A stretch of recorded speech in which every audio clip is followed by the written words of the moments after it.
Père, nous te bénissons et nous te rendons grâce. Merci pour ta faveur, pour ce jour. Bien-aimés dans le Seigneur, nous sommes encore ensemble ce matin pour partager une parole d'encouragement dans cette situation de confinement. Nous sommes confinés les uns vis-à-vis des autres, mais nous ne sommes pas confinés vis-à-vis du Seigneur Jésus. C'est pour cela que je bénis le nom du Seigneur, parce que je peux encore partager la parole avec toi. Que Dieu te garde, qu'il te bénisse et qu'il dispose ton esprit, qu'il renouvelle ton intelligence afin que tu puisses comprendre bien au-delà de ce que je vais te dire, par la puissance et par la vertu de son esprit, au nom de Jésus.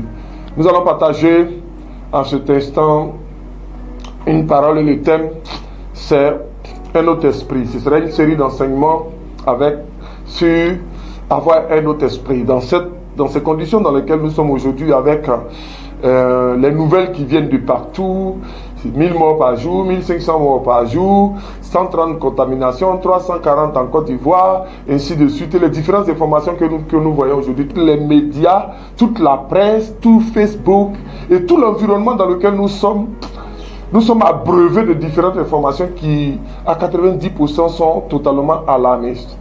Mais il est important, au milieu de toutes ces informations, d'avoir l'esprit renouvelé pour pouvoir discerner quelle est la volonté de Dieu pour toi, ce à quoi Dieu t'attend pour toi, comment observer, comment lire chaque événement qui vient. Et pour que tu puisses discerner dans tout ce qui vient, de tout ce qui est donné comme information, tout ce qui vient vers toi comme information, il est important que tu aies l'esprit renouvelé et que tu aies un autre esprit. Et si tu veux lire avec un esprit seulement scientifique, un esprit cartésien,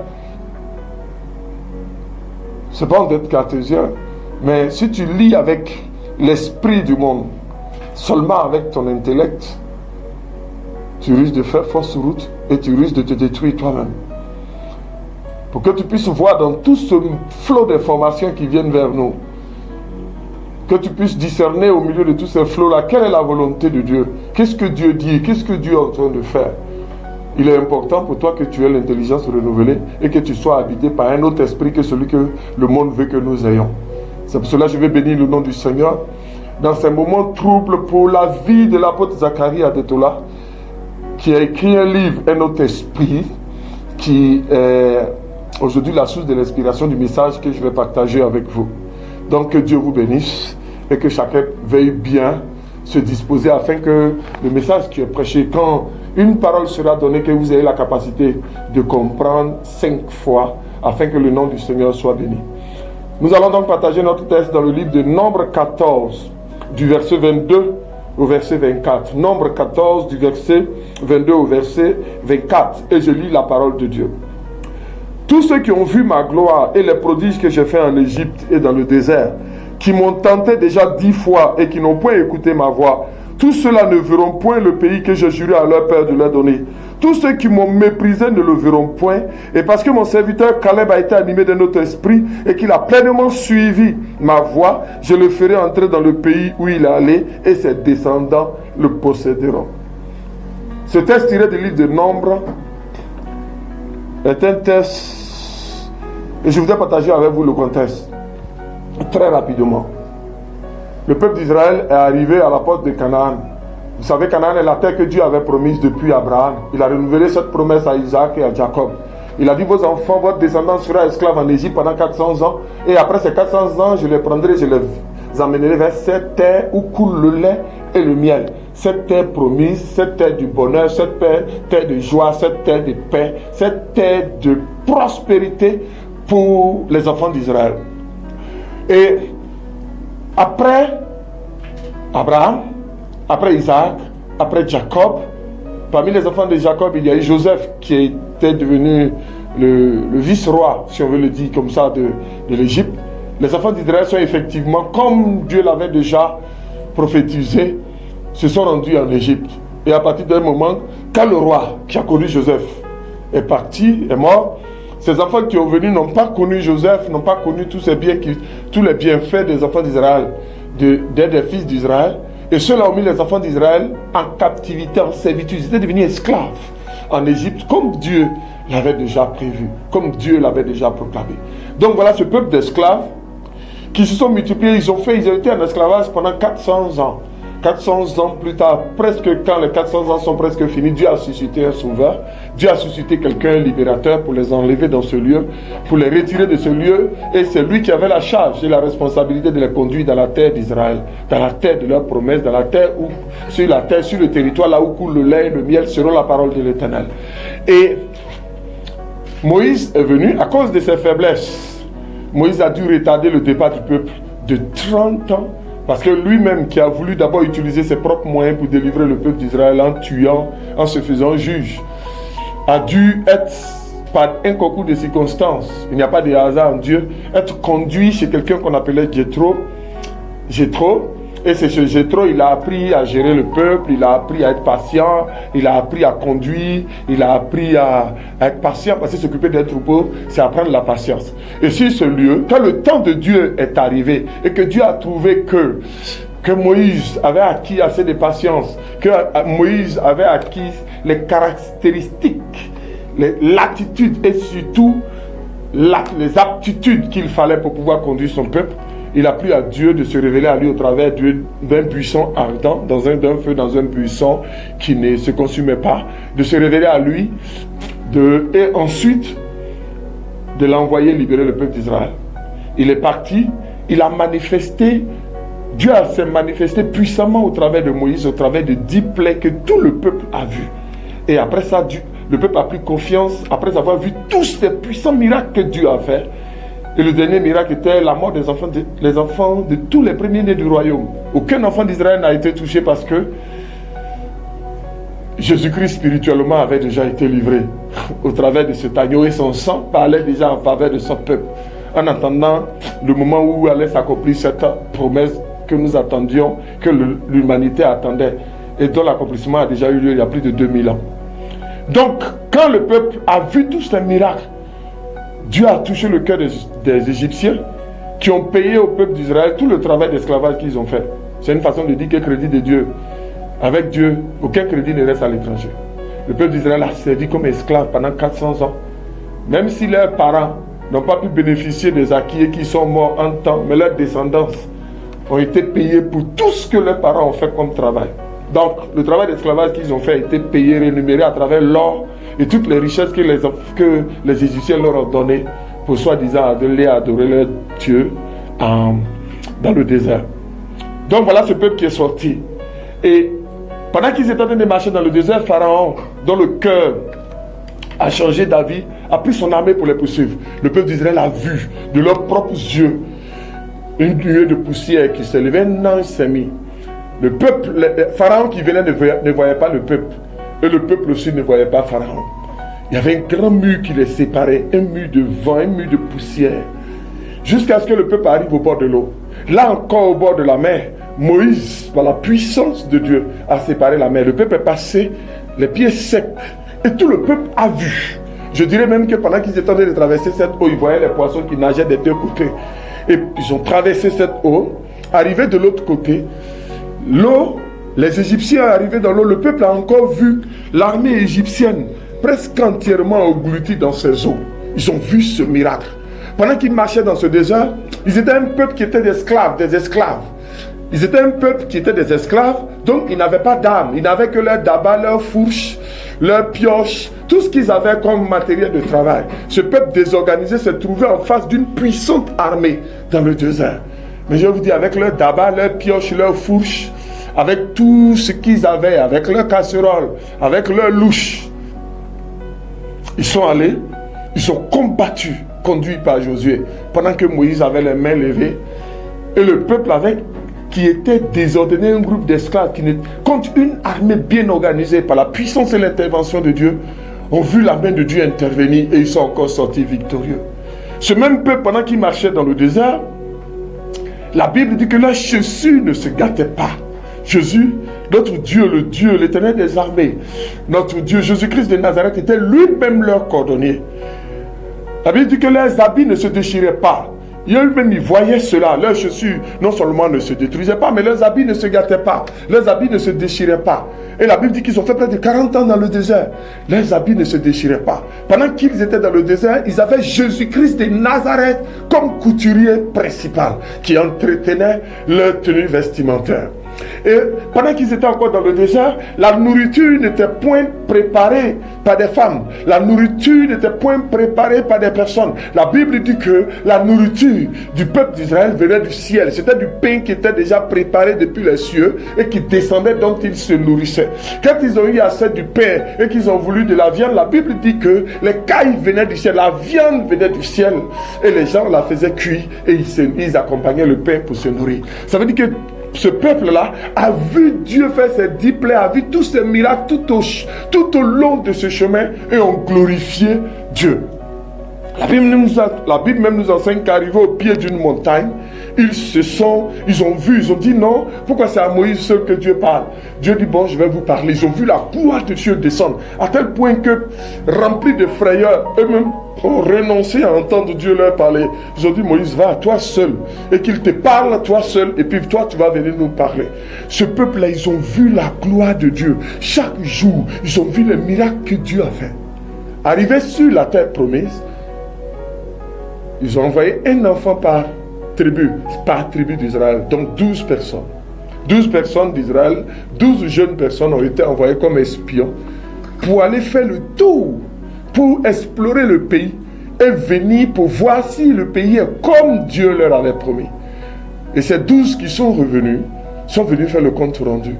Et la Bible nous dit que 10 parmi ces 12 ont fait leur compte rendu. Et eux, ils ont vu des géants, ils ont vu des épines, ils se sont vus comme des sauterelles, ils se sont vus comme des rienneux, ils ont vu les habitants de là-bas comme des géants, ils ont vu leurs maisons fortifiées, et eux, ils se sont vus comme des sauterelles. Ils se sont vus comme des sauterelles. Et au milieu d'eux, il y en a eu 2 qui, eux, ont dit non, montons. L'Éternel nous a déjà donné, c'est une promesse de l'Éternel. Montons terre fertile. Les 12 personnes sont parties ensemble sur ce même territoire et ils n'ont pas vu la même chose. Et quand ils sont venus après leur compte rendu, la Bible dit qu'ils ont commencé à murmurer. Ils ont dit à Moïse, nous préférions être toujours des esclaves. Là-bas au moins il y avait des carottes. Ces 10 personnes, après avoir rendu leur compte, une grande partie du peuple ont commencé à murmurer, ont commencé à se plaindre. Nous préférons être esclaves et puis on nous donne au moins nos carottes, notre sauce, il y a carottes dedans, il y a tout dedans, mais on vit. En étant esclaves, on était quand même un peu heureux.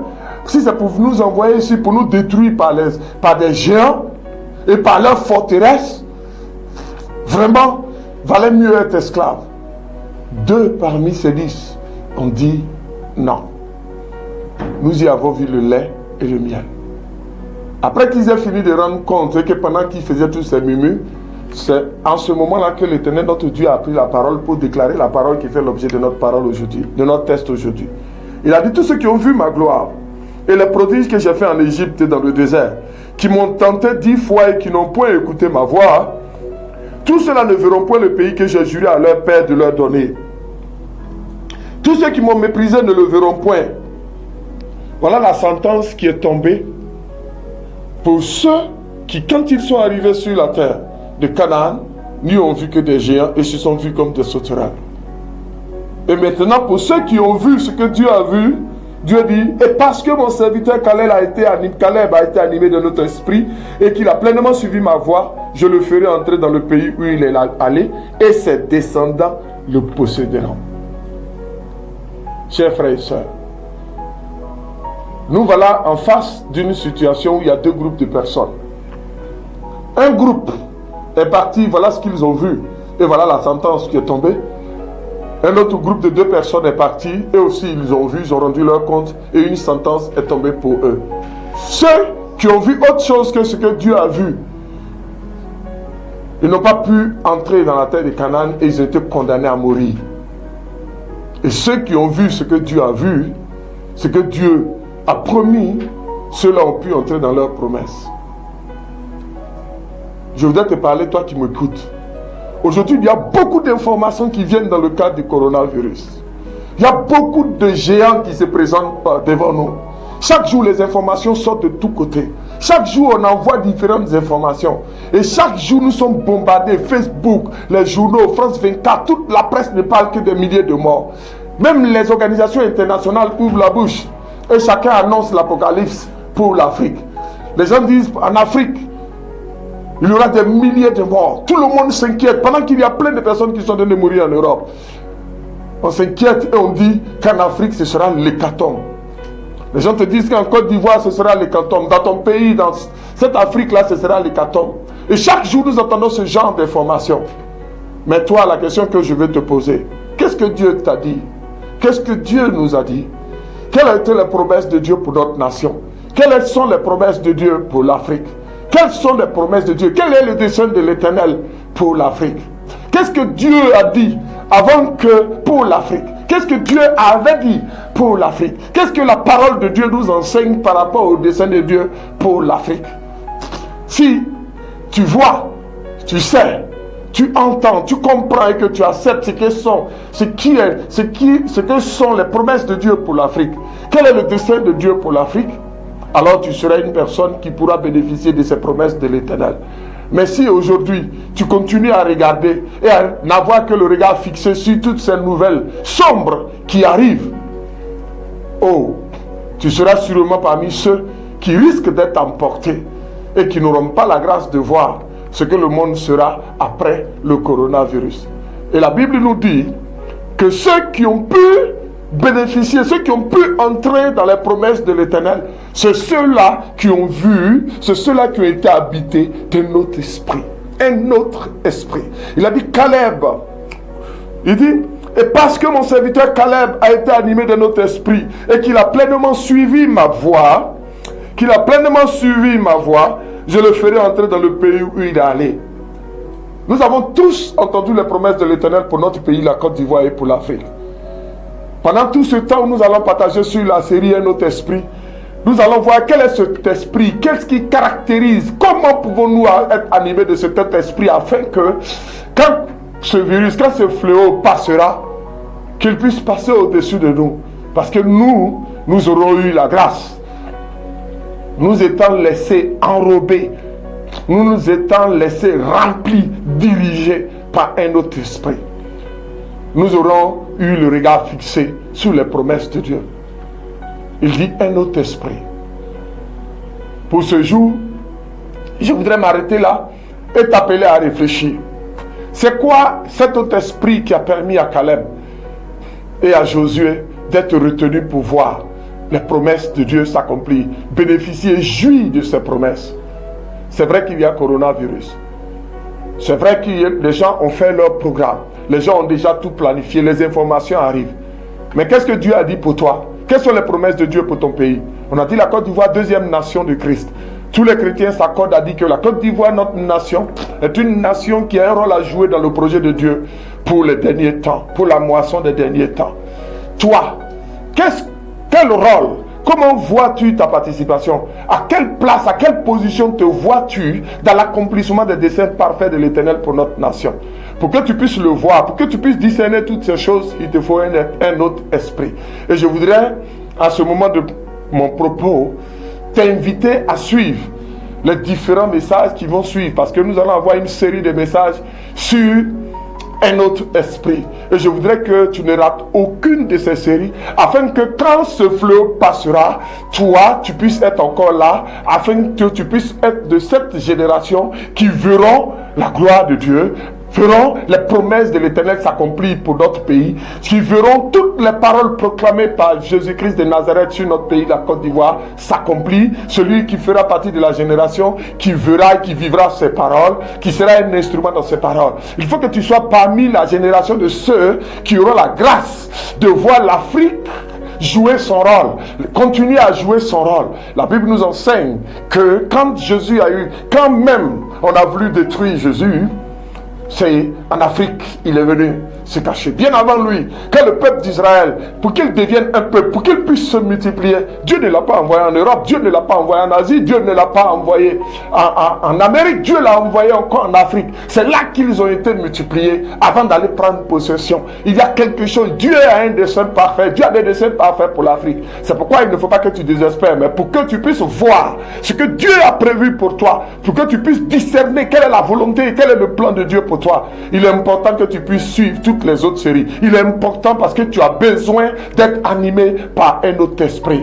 Ce soir, je voudrais, oh Dieu Tout-Puissant, je voudrais maintenant te demander de verser la tête et de prier ensemble avec moi. Je veux que tu mettes la main sur ta tête et que tu pries avec moi et que tu dises au Seigneur, Seigneur, renouvelle mon intelligence. Je veux avoir cet esprit qu'a eu Caleb et Josué. Je veux pouvoir comprendre comment avoir cet esprit, comment manifester cet esprit, parce que je ne veux pas passer, Seigneur. Je ne veux pas faire partie du passé de cette nation. Je fais partie du futur de cette nation.